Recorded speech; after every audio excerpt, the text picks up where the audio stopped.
My name is Maureen Houlihan. You're listening to episode number 4 of the Mo Motion podcast. I'm a former college and pro basketball player turned entrepreneur, author, and director of Mo Motion Youth Basketball and Training. Today's episode stars Andy Borman, currently the executive director of the New York Rens A.A.U basketball team located in New York City. Andy and I met downtown earlier this year. We had a great conversation about the business of youth sports through the elite levels of play. Andy regularly draws from the lessons taught by his father, a West Point graduate and coach, and he cites how intense he was as a kid who took losses so hard that he walked home from games. Andy's perspective is unique given his career as a fully committed two-sport high school athlete and a one-year player at IMG Academy. Andy earned a full soccer scholarship to Duke University, where he was on the Elite 8 soccer team. When he wasn't starting for the soccer team, Andy was a walk-on for the men's basketball team for all 4 years at Duke. We split the interview into 2 episodes. The first is part 1, subtitled Coach's Choice, where we're speaking to and providing tips for mostly parents and coaches. And the second part, How to Add Value and Go to Your Limit, to be released 2 weeks after part 1. We'll be speaking more to players, parents, and coaches who are looking for early indicators of talent and how to build and maintain a competitive advantage. Recently, Andy has made the jump from the paying model to the non-paying model as director of the Rens, where the most elite and talented kids across New York City play for free. If you have any questions or comments, please feel free to send me an email at mo@momotion.com. And if you enjoy the show, please spread the word about Andy Borman, the Rens, and the Mo Motion podcast. What was your athletic life like as a child? So we moved around a bunch growing up, and we really never even settled in to a specific kind of location until I was in 6th grade. So before 6th grade, it was literally like new town, new state, new team. I actually formed a lot of my friendships through sports. Easiest way to meet people. In 6th grade through 11th grade, junior in high school, I lived in North Carolina, in a couple different cities in North Carolina. And we moved. It wasn't, I couldn't even say why. We just moved a bunch.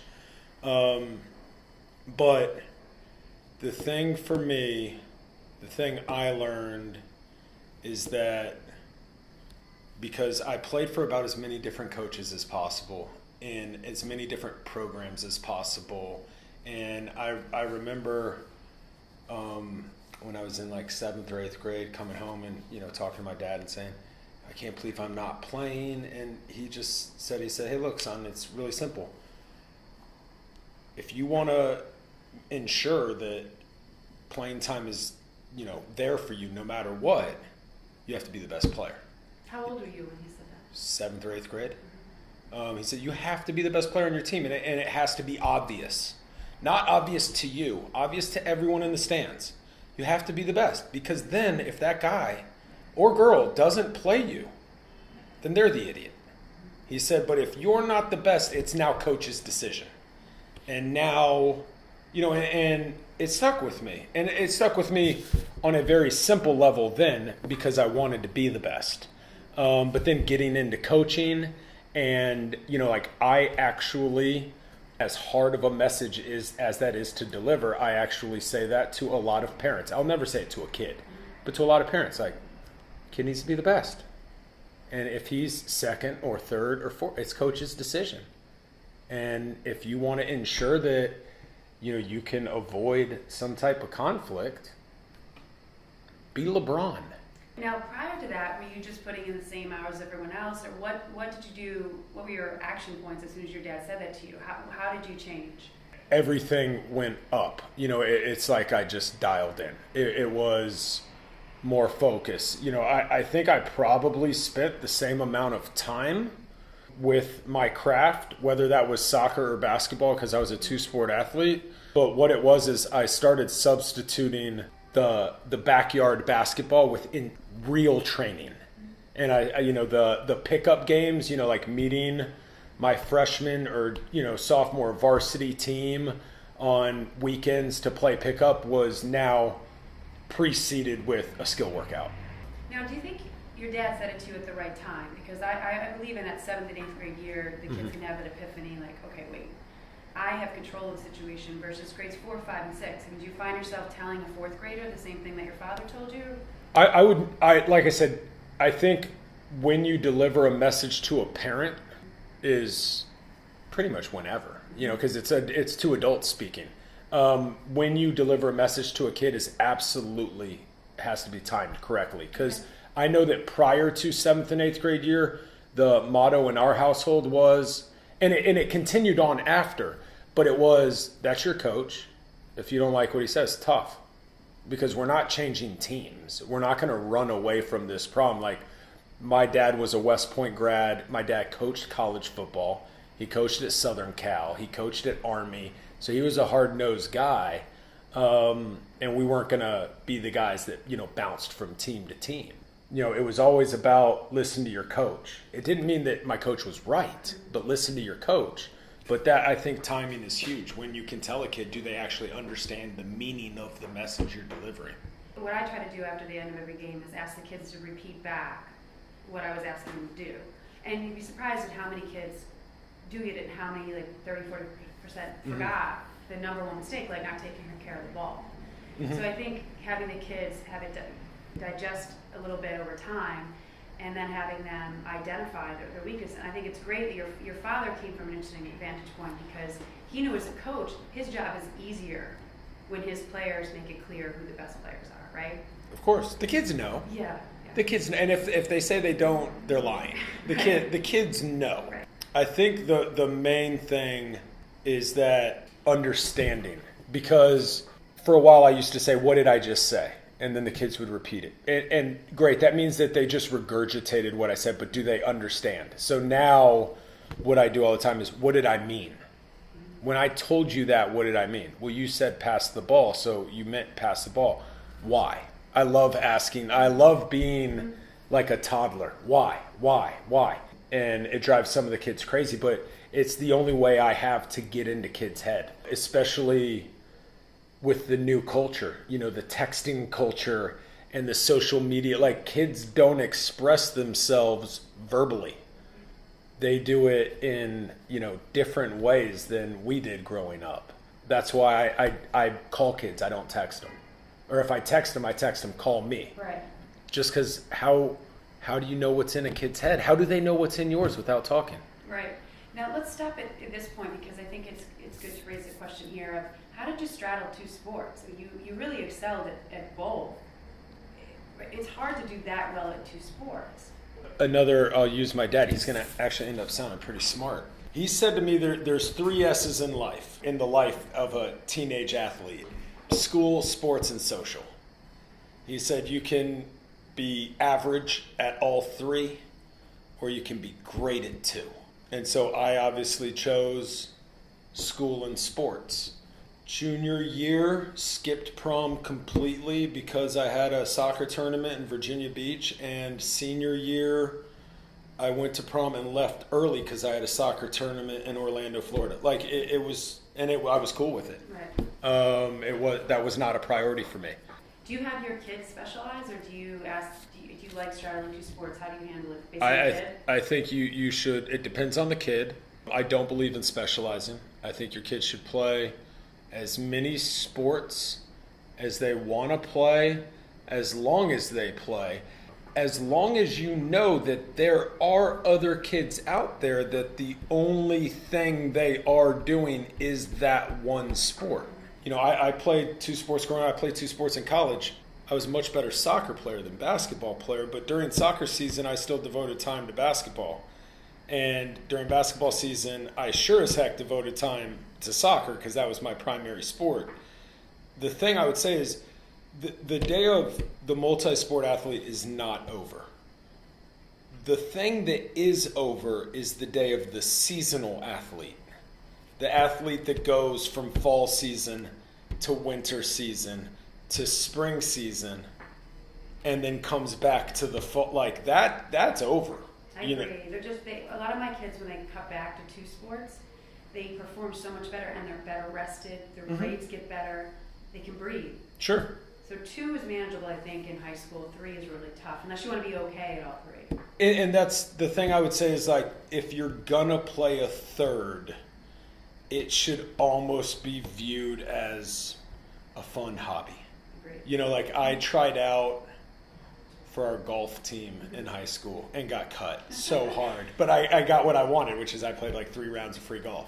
And I think one year I tried out for the tennis team, got cut. You know, like, but it was that great? It was fun. That's your vantage point. I think what puts you in a position of strength, because I would imagine you were a starter on the soccer team. Yeah. And you were a walk-on in the basketball team. Correct. And I think that is huge in life. It's like so many people are just good at everything, or they're bench warmers, and you got 2 vantage points. So how did that help you as a person, as an athlete, as a leader? I think not just in high school and not just in college and afterwards, I think I've always tried to put myself in different experiences that I can see as many different vantage points. I can't say that I know everything, and because I certainly don't, but like, I love trying to see something from a 360 degree angle. There couldn't have been a bigger difference. Soccer's a non-revenue sport. Basketball is the revenue sport at Duke. Soccer, I was a starter, and we were ranked number 1 3 out of 4 years. And basketball, I was undefeated when I played, only because I played when we were up 30. You know, it was everything, but I got to play for Coach K, and I got, to win a national title, be a part of a team that won a national title in basketball. But on the other end, I actually started soccer, and I actually played in NCAA tournament and Elite 8 level games where my play did affect the outcome of a game. I think it just helps me relate to kids. I get it. I've been look, at the end of the day, for everyone, and you can see Kobe Bryant going through it right now, like, you're not going to be the best forever. And I think I handled that gracefully and probably earlier than, some people do. I think it helps me relate to kids and see where they're at. Like, yes, you are the 9th man on my team, and I've sat in that chair. And yes, you are the best player on my team, and I've sat in that chair too. Both just humans. Right. So I think it helps.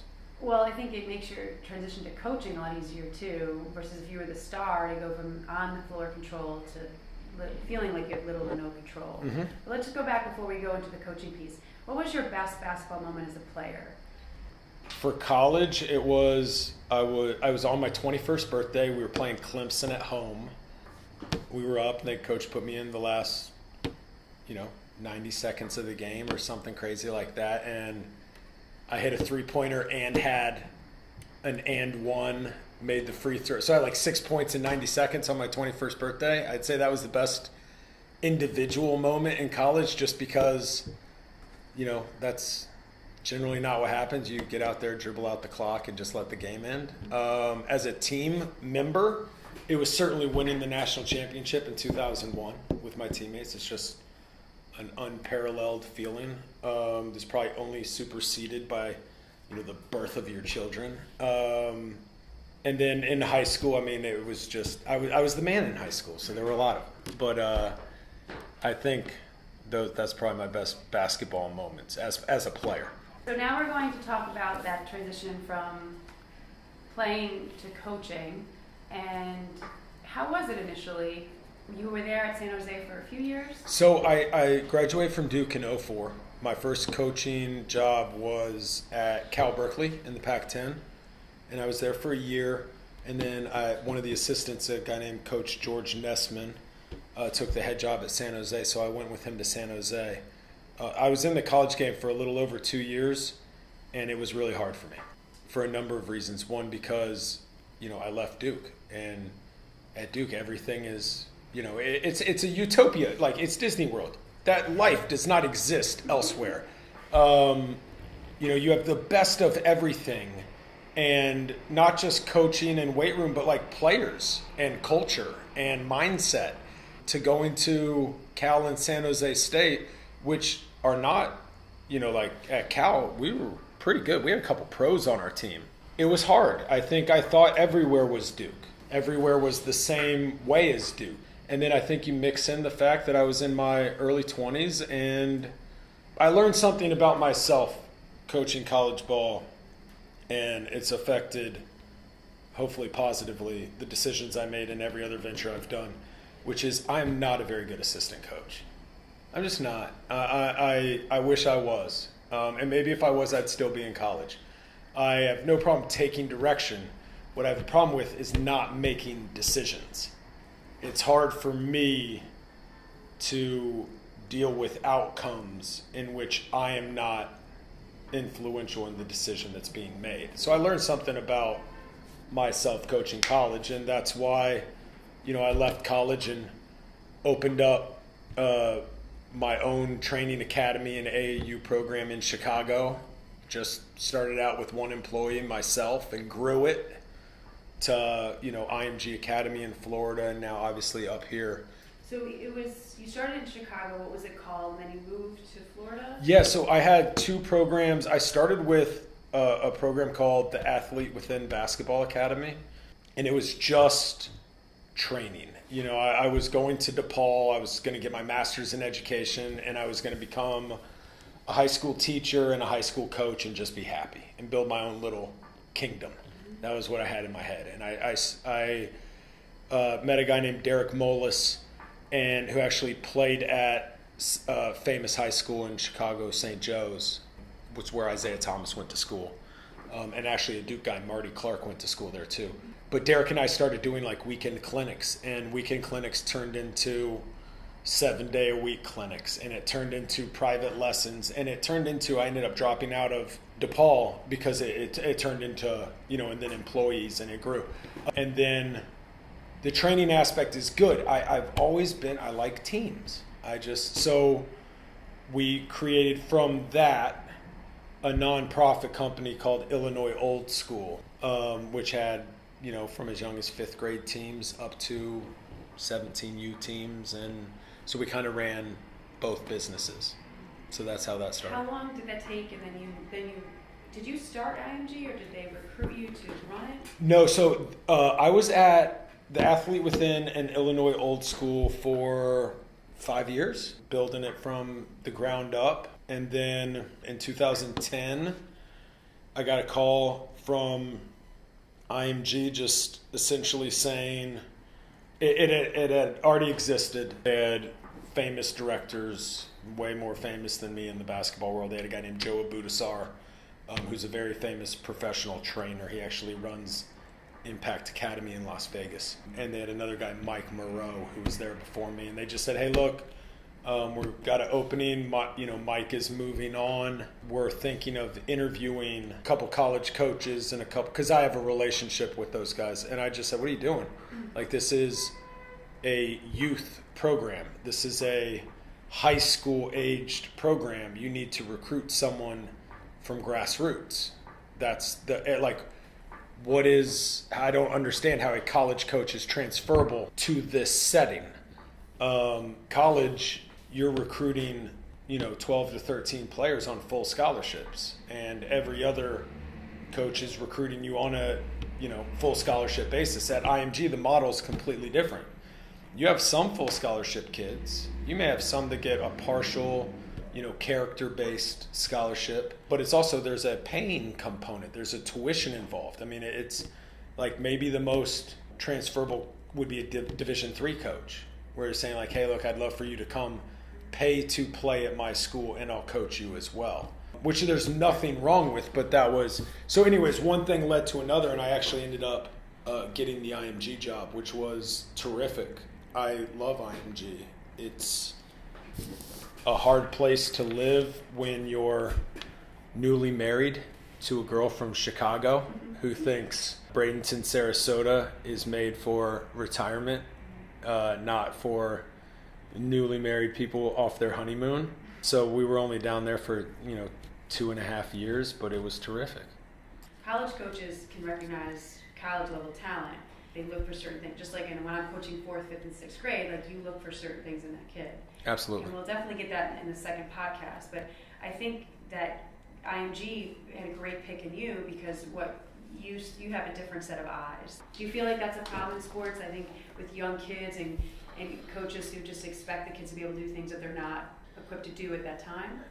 I think it's not just coaches. I think it's parents too. Everybody looks at everything through a different lens. And generally that lens is tilted towards what that individual person wants or needs. That's why parents generally over-project their kids' value. That's why coaches, they look at it differently. I'm looking for kids that are certainly talented, but I'm also looking for kids that are going to help my program win and reflect the values that I'm trying to instill. Like, we're building a culture at the Rens. And so I'm looking for kids that fit that. I think college is a little more hardcore. Look, my job's not based off winning and losing. It's based off of, providing kids with a safe environment and coaching and all. It's the fun part. In college, what have you done for me lately? It's that simple, because I want to keep my job. So you're gonna recruit kids that, certainly reflect your values. There's no denying that, but how much you win and how you win. There's two sides to the coin. You can't just win and be a complete dirtbag, but how much you win and how you win determines your livelihood. And then not just your livelihood, your assistant coach's livelihood. And then not just that, your support staff, because when a new coach comes in, he's bringing in everybody new. Right. So it's a different beast. Well, I know now many of my friends coach, but my close friend is at Florida and she was at Nebraska. It's really 24/7. Immediately after they win, she has to text all the recruits. Correct. And I even, Northwestern coaches I know, it's just endless. And the toll it takes on your family, there's just like no downtime because everyone is just buying and positioning all the time. And that wasn't the way, I think how old are you, 30? 36. 36, I'm 43. Let's go back a little bit to like the way it was for us, I'm a little older than you. Sure. And how it is now, like with this whole A.A.U scene, when should kids be entering A.A.U? Is it different for different kids? What are your thoughts on that? Because there's several, I didn't play A.A.U to end 8th grade because we didn't have it. Mm-hmm. And I was talking to Joe, who also played at Northwestern. He's like, I was playing at my local rec center in 6th grade. 100%. I didn't play A.A.U till high school. It wasn't that big. There was Peach Jam, but Peach Jam was open.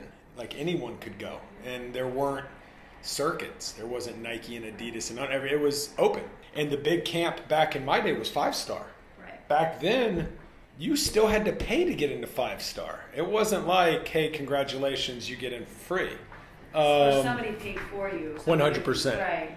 Nowadays, the thing I would say is the question of when you enter A.A.U really depends on the kid. I personally think that you need to do two things. You need to put your kid in the most challenging, well-structured environment from the jump, from as much as possible. Because that's the world of sports.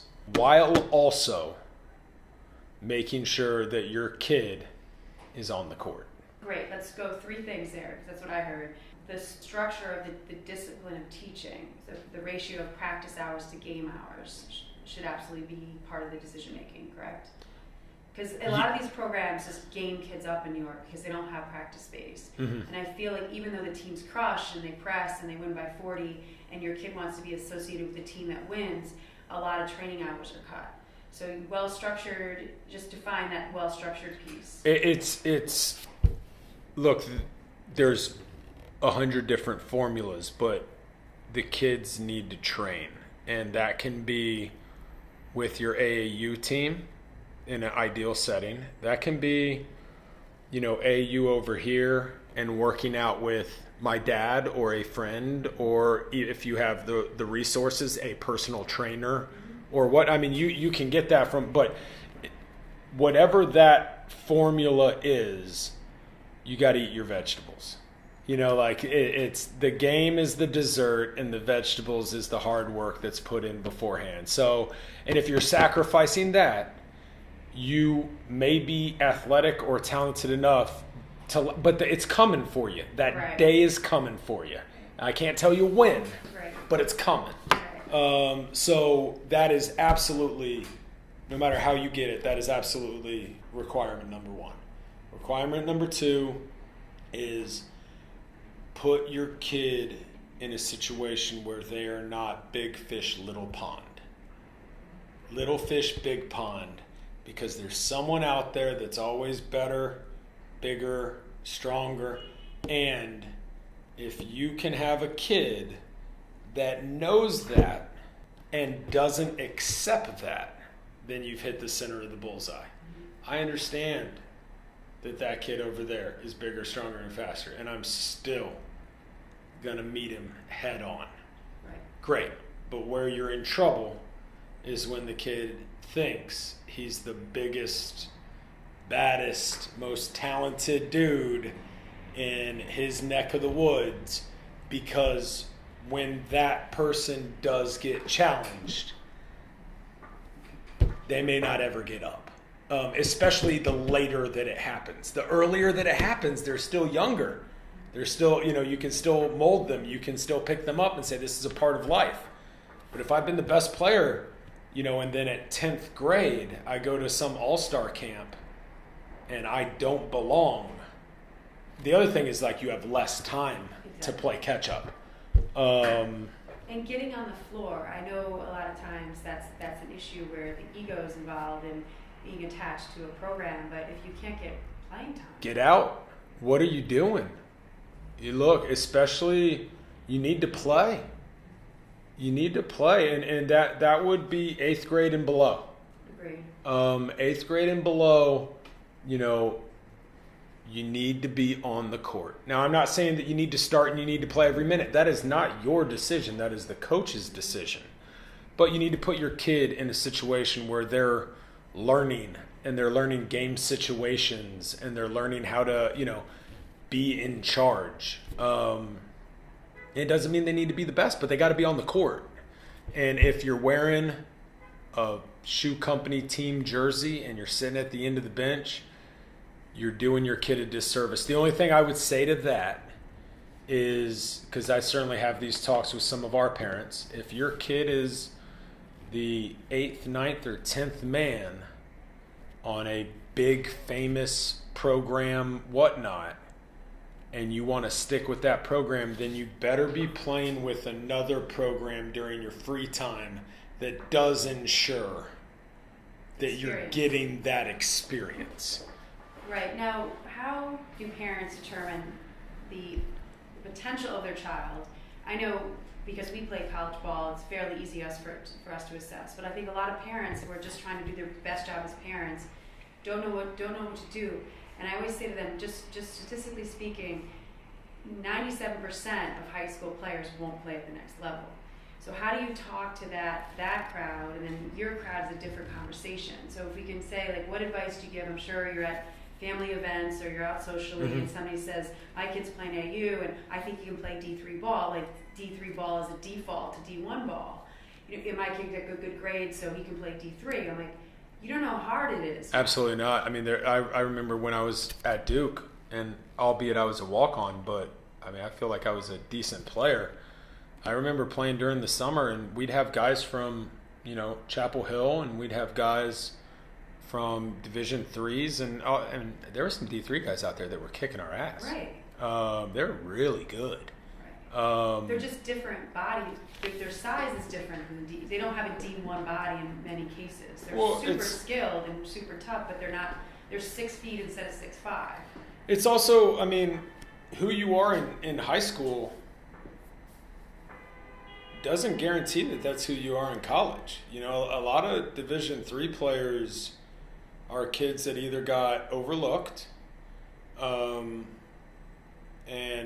kids that didn't have the means or the opportunity to play on a team, that gained the exposure necessary, or kids that, by the way, grew late, right, or matured a little later. Right. There's 100 different things. I mean, just because you're the best 8th grader doesn't mean you're the best high school player. Just because you're the best high school player doesn't mean you're the best college player. And, I mean, there are a million examples to that. And, I mean, you look at the Steph Curry thing is famous right now. You look at, there's a kid that just transferred from Williams to Michigan. I mean, like, he went D3 to Michigan, University of Ann Arbor. Like, these kids can play. How do you feel about the reclassifying? Because I have mixed feelings. It just exactly what you're talking about. Some kids need a year to catch up, right? So how do you feel about reclassifying? I think it's just like with anything, it's all about mindset and what you're trying to get out of it. I reclassed. Now the NCAA rules were different when I was in high school. You could reclass in high school safely without fear of what the NCAA would say or do. But I did 9th grade twice. And the reason is because my first 9th grade year, I was playing varsity basketball and varsity soccer. And I was like an underdeveloped midget out there. And I was fearless to the point of, like, Andy, you could seriously get hurt. Like, that is an 18-year-old person. You are like a prepubescent 14-year-old. This is not good. So I did 9th grade again. And by the way, I had great grades. So I did 9th grade twice. I think for me personally, it was the best thing that could have happened to me. The thing I tell our parents is that, like, what are your objectives? Why are you thinking about doing this? I believe in nowadays, especially because the way NCAA rules are, reclass your kid in 8th grade. Just do 8th grade twice. Like, it's not that big of a deal. The kid's young enough. Once you get into high school, I don't recommend reclassing. What I recommend is play out your 4 years of high school and then do a postgraduate year. Just because I've seen too many kids get hammered by the NCAA for no reason whatsoever. I think it makes your kid a year older. I think it makes them a year more mature, a year of more experience. I mean, what's the difference in going to college at 17 versus 18? What's the difference of getting out of college at, 22 versus 23? Now as a 36-year-old, I can tell you it's nothing. Right. Even if your kid isn't a serious athlete, I think it helps them maturity-wise. You're going into college more mature. Well, there's plenty of people who have the means to send their kids for a gap year. Mm-hmm. So it's the same thing. Sure. And whether you're an athlete or not, that year of getting more academics or going abroad or playing basketball, it's all the same thing. I wish, that's the one thing I missed out on. I know it's not necessarily sport related, but like, I never got to do like a study abroad program. And I wish that there was a way that I could have. I don't know how I could have, right. Like looking back on it. But I haven't met a person yet, and I'm sure they exist, but I haven't met a person yet that says like, I wish I would have gotten out of school earlier because I just love working for a living. So like if you have the ability to provide that for your child, I don't know why not. And once again, I don't even think it's like because my kid's going to be the next. Whatever sport you play, whether it's, baseball, basketball, soccer, golf, whatever. Like I don't even think doing it. And by the way, when we reclassed, people didn't understand it. And the thing that my parents told me, and I believed it, is, hey, if you're my friend, you're going to support me because I think this is what's best for me. And if you don't support me on this, I'm okay with that. But now I know we're not friends. Look, growing up, I think it's part of being an athlete. I know it's part of being a coach. You really can't care what other people think. It's your journey. And I think that applies to 100 different things, but it definitely applies to reclassing because if you're going to do it again, there will be kids that say, like, you're not that good. Why are you reclassing? And the thing I would say is if that person's opinion of you matters that much, you're probably not going to make it anyways. Because if every time someone tells you you can't do it, every time someone tries to hold you back, if you let that happen, it's probably not going to happen anyways. In any walk of life, athletics or otherwise. But I'm a believer. And that's what I say. We were talking on the way in, and we have a player who left his Park Avenue home to go pursue his dream. And there were all those naysayers who said, you're not good enough, you can't do it, are you crazy? And he did it anyway. So Good for him. And I said, I knew early on in the process, and as a teacher, number one, that's what we are, why would you discourage a kid who's willing to leave a comfortable environment and knows the risk and is putting in the time and spending his summers? Because he's going to find out more about himself. And maybe it ends up being D3 ball, which maybe he could have. Which is terrific. Look, at the end of the day, the only time I don't know if you ever discourage, but I think the only time you bring up apprehension or a concern is if you feel like they are just getting absolutely deceived. Because there are prep schools out there that are a complete sham, and there are places where it's a complete money grab or whatnot. But for every place that is a place you need to stay away from, there are also 10 others that are terrific. I don't think... Now, what you should do is you should prepare them. You should say, all right, you're going here, and this is good, and I respect you for doing it. But now understand that this is the world you're walking into. Because the newest and latest and greatest, and it's happened for the last 4 or 5 years, epidemic in college basketball is the fact that the transfer rate goes up every year. The reason I believe the transfer rate goes up every year is because kids get lied to. Kids get recruited. Maybe lied is a little strong. Kids get recruited. Being recruited is a lot different than being coached. What you're being told as a high school athlete is a heck of a lot different than what you're being told once you actually get there. I don't think a lot of kids are able to handle that. Right. That's why kids change and go to multiple high schools. Right, and so we can talk, because the 97% won't play at this level. What I try to say to parents in that potential 97% is have your kid play his guts out. Like high school, particularly for boys, they look back upon and reflect on. It's sort of like you said, you want to be the man in high school. Sure. It really affects your confidence level.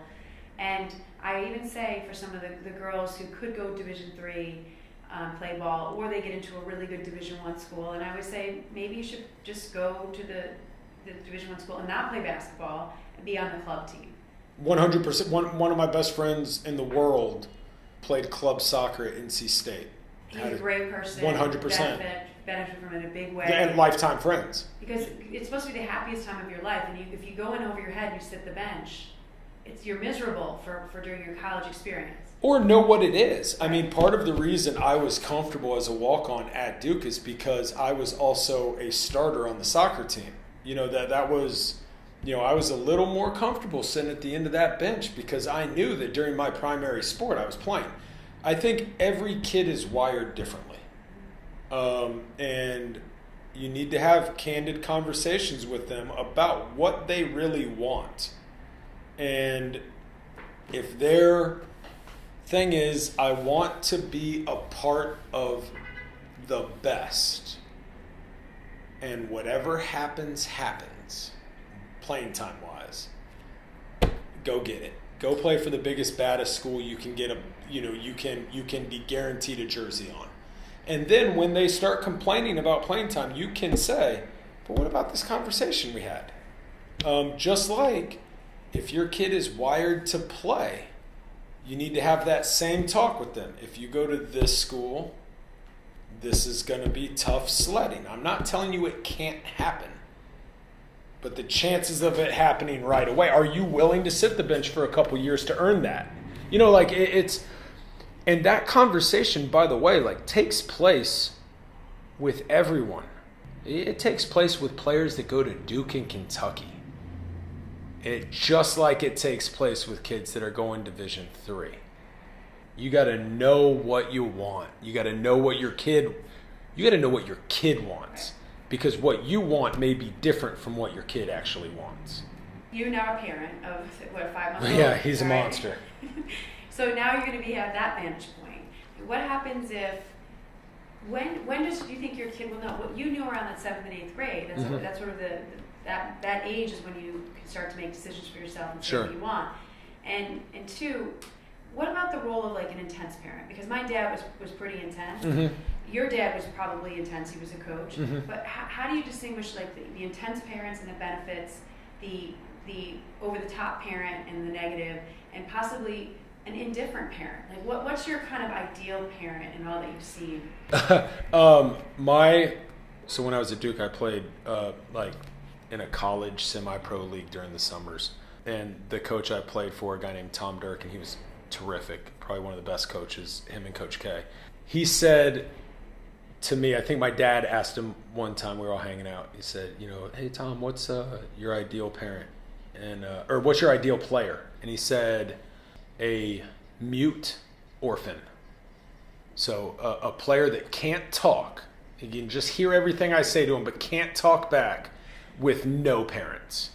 That's his ideal player. And I think that's funny because now I sit there and I go, that actually kind of makes sense. No, I think, for me, my kid, now look, my kid's only 5 months, so you can hold me to this 10 years from now or 15 years from now. I will never let my kid change teams in the middle of a season. No matter how good or bad it's going, we will always play out whatever team we're on till the end of that season. I think that's a important value. I will never question the coach in front of my kid. I have no problem with parents talking to coaches. Just don't do it in front of your kids. And then don't turn around and relive that conversation with your kids. It does no good. You're undermining the coach. And you can do that. And then just know, once again, that you will get to a point where, whether it's high-level A.A.U. or high-level high school or college, where that coach will say, get out and take your kid with you. So, I think that there are 100 different ways to get what you want. Anytime you make a coach feel like they're invested, that they're a part of your kid's life, I think that it's better for your kid. And so if you're not happy with your kid's playing time, then grab a ball, get up a little earlier in the morning and go to the park. Because once again, if your kid was the best player, he'd be playing. And if he's not, it's coach's decision. Exactly where we started. Yep. So if a parent were to approach a coach, you or anyone on your staff, what's a bad approach? What's a good approach? Don't come up to me right after the game. Okay. I'm just, look, I care. I'm sorry. I feel like that's one of my biggest strengths. I feel like that's one of my biggest weaknesses. Whether we win, lose, or draw, don't come up to me after the game wanting to talk about your kid. You can come up to me after the game wanting to talk about the team. Yeah, I thought we played good. Thanks for coming. End of conversation. I think a 24-hour rule, I don't think it's a rule you put in place, but I think that's something that should be kind of unwritten and respected. I'm going to wait until this, 24 hours after this game or 24 hours after this tournament, let everybody kind of readjust and have a conversation with you about my kid. The whole classic, kid go wait in the car while I talk to the coach. The kid knows what you're doing. These kids are smart. Don't treat them like they're stupid. Don't treat me like I'm stupid. Everybody has a cell phone. You can call me anytime you want. I think if this is just my personal opinion, if it's something that is extremely important, if you feel like your kid's being wronged, or you feel like, if it's just like what does my kid need to do to play more, you can do that over the phone. But if there's more to it, it should be done in person. Emails can be misconstrued. Text messages, I don't know your tone. You may send a harmless text message. I may be having a bad day. That's not your fault, and it's certainly not mine. Like I said, I think for the most part, parents out there, your youth coaches are not making a living coaching your kid. So you want to rail, you want to go, nuts on a coach. Generally speaking, at the end of that, the person that's going to lose is your kid. Now, I would hope that most coaches are above that and would, not, but I see it all the time. Like, parent goes after coach, blah, blah, blah. All right, well, thank you for doing that. And now your kid no longer gets the benefit of the doubt. What's a power streak? 100%. I control playing time. And what does your kid want more than anything in the world? Playing time. So I'm not saying that you can't approach a coach. I think you should.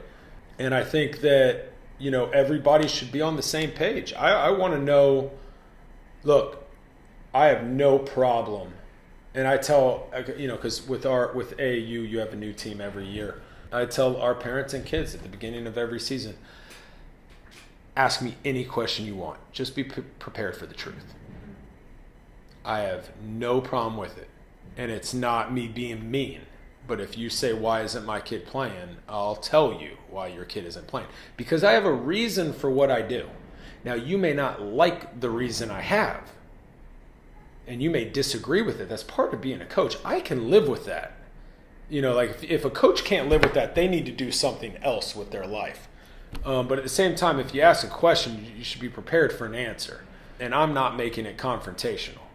And if you want to make it confrontational, how does that benefit you? How does that benefit your kid? Like, I'm not going to say like, oh, I don't want little Danny's dad to be mad at me, so now I'm going to play him. Because I don't. Well, the only time that seems to happen is when there's that pay-to-play where the coach is taking private money. 100%, but now you're a customer. Exactly. So I don't allow that in my program, and I know it's a problem elsewhere. So that's the only time it happens, because as a coach, when I have that nagging parent, it becomes just a negative thought process for me. When I'm thinking about putting kids in, I'm like, there's the dad. But what about at a point where I really shut out some of the parents who are always kind of, usually repeat people who are coming up to me and say, I'll talk to your kid.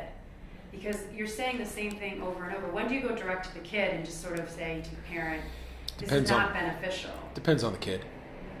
I don't think you can put a grade level on it. I think it depends on the kid. Some kids are ready for that conversation earlier than other kids. Right. I wish I could give you more, specifics. I've had kids all the way up to, rising seniors in high school that, like, I can't have this talk with you. You may look like a man. Right. But then what I'll do is I'll have a conversation with both of them. That's the best. 100%. I'll say like, hey, dad sit in that chair, mom sit in that chair, kid sit in that chair, let's talk. Right. But I think, the best way to handle it, kind of like blanket statement, is for no matter what's happening, for a kid to walk up to a coach before practice, after practice, before game, after game, and just say, Coach, I'm not here to complain about anything, but what do you think I should be working on? Like, I want to be the best. I want to have a bigger role, all that. I'm not asking for favors, but you're my coach. What do you think I should be working on? Right. And ask for specifics. Listen to them. And they may be right, they may be wrong, whatever, but like that's their opinion, and that opinion is going to influence your kid's role on that team. And you're going to have coaches at the highest levels that you agree with and disagree with. It's part of life. Right. You're going to have bosses you like and don't like. Like if you, at the end of the day, you're training your kid to listen to the people they like, your kid's going to have a rough life. I'm sorry. That's just the way it is. It's my opinion. No, I think it's great. We're gonna wrap this part one on exactly that note before we start talking about players. Because right now I feel like we're speaking to the parents. Mm-hmm. What are the three terrible things you can do for your kid, and then what are three really good things for parents that they could do to increase their chances of their kid being a happy and successful kid who looks back and realizes they had a wonderful opportunity playing basketball no matter what the end game was? 3 terrible things that you can do for your kid. Common mistakes that parents make that undermine it. Like you said, probably number one is just being around kids who tell them what they want to hear, or that I would say like living in or creating a false sense of self, or like little Johnny, that's not your fault, that's the coach's fault, and no, you are the best player. Like, and I'm not saying you can't stick up for your kid, but you just need to make sure that every once in a while you sprinkle in no, that was your fault. You dropped the ball on that one, partner. And I still love you. So I think creating a false sense of identity or self, casting blame elsewhere. And then, I would say this should probably have been number one, is like, you're their parent. Be their parent. Like, you don't need to be their coach. If you want to be their coach, go form your own team. Be a kid's parent, because if you speak to them too much, they're going to tune you out anyway. So now you're just talking so that you can hear yourself talk, because your kid's not listening to you. So I would say, like, you're their parent. Be that. Are you talking to them as much about their school as you are about their sports? Are you? I mean, that's something I would ask. Are you talking to them as much about who they're hanging out with and what their social / friend structure is, as much as you are about their sport? Probably should be. So those are the 3 things I would say on the negative end. 3 things parents can do on the positive end. Love and support your kid. Push them to be fearless and to experiment and to be bold and to chase their dreams, and be honest with them. That's what I would say. That's great.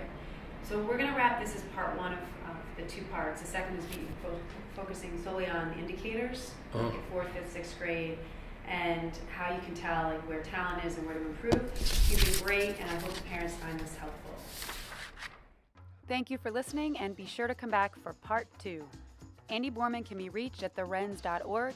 For more information on podcasts, daily blogs, videos, and programs, please friend or follow me, Maureen Holohan, on Facebook, and or sign up for our MoMotion mailing list at momotion.com.